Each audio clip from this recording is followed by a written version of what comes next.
Nifty 50 ഇന്ന് ഗ്രീനിലായിരുന്നു. ആദ്യമേ നല്ല ഒരു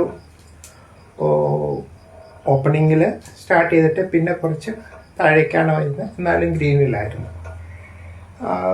ഇന്ന് അതിനെ അഫക്റ്റ് ചെയ്ത കാര്യങ്ങൾ ക്രൂഡ് ഓയിൽ പ്രൈസിൻ്റെ ഫ്ലക്ച്വേഷൻസ്, റുപ്പി ഇന്ന് ഏറ്റവും ലോവസ്റ്റ് വാല്യൂവിലേക്ക് പോയി. പിന്നെ ഇലക്ഷൻ റിസൾട്ടിന് ഒരു ചെറിയൊരു ഇമ്പാക്റ്റ് ഉണ്ടെന്ന് വിചാരിക്കാം. അപ്പോൾ ലാർജ് ക്യാപ്പിലാണ് ഏറ്റവും കൂടുതൽ സെല്ലിംഗ് നടക്കുന്നത്. സ്മോൾ ക്യാപ്പും മിഡ് ക്യാപ്പും നല്ല സ്റ്റോക്കുകളിൽ കുറച്ച്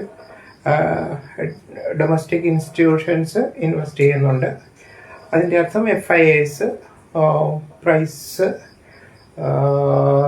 കുറയ്ക്കുന്നത് സെൽ ഓഫ് ചെയ്യുന്നത് ലാർജ് ക്യാപ്പിലും അതുപോലെ ഇൻഡെക്സ് ഫണ്ട്സിലുമാണ് എന്നാണ്.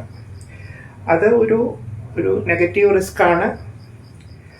അപ്പോൾ ഇൻവെസ്റ്റ്മെൻ്റ് എല്ലാം ഒരു സെബി രജിസ്ട്രേഡ് അഡ്വൈസറുടെ ഉപദേശത്തോടു കൂടി മാത്രമേ ചെയ്യാവുള്ളൂ. പക്ഷെ അതൊരു പോസിബിലിറ്റിയാണ്. ആ പൈസ തിരികെ വരുമ്പോൾ അവിടെയാണ് വരാൻ സാധ്യത. അപ്പോൾ നല്ല വാല്യുവേഷനുള്ള, അതായത് അഫോർഡബിൾ ആയിട്ടുള്ള വാല്യുവേഷനുള്ള ലാർജ് ക്യാപ്പ്, അതേമാതിരി നല്ല ഇൻഡെക്സ് ഫണ്ട്സ്, ഇതെല്ലാം ഇൻഡെക്സ് സ്റ്റോക്സ്, ഇതെല്ലാം സ്റ്റഡി ചെയ്യാവുന്നതാണ്. ഒരു നല്ല ഓപ്പർച്യൂണിറ്റി വരുമ്പോൾ ഇവിടെയൊക്കെയാണ് ഇൻവെസ്റ്റ് ചെയ്യാൻ പറ്റിയ ഏരിയകൾ എന്നാണ് എൻ്റെ ഒരു കണക്കൂട്ടൽ. എയർലിയസ്റ്റായിട്ട് അവിടെയൊക്കെ റൈസ് വരാൻ ഒരു ചാൻസ് ഉണ്ട്. ലൈക്ക് ചെയ്യുക, ഷെയർ ചെയ്യുക, സബ്സ്ക്രൈബ് ചെയ്യുക. Thank you.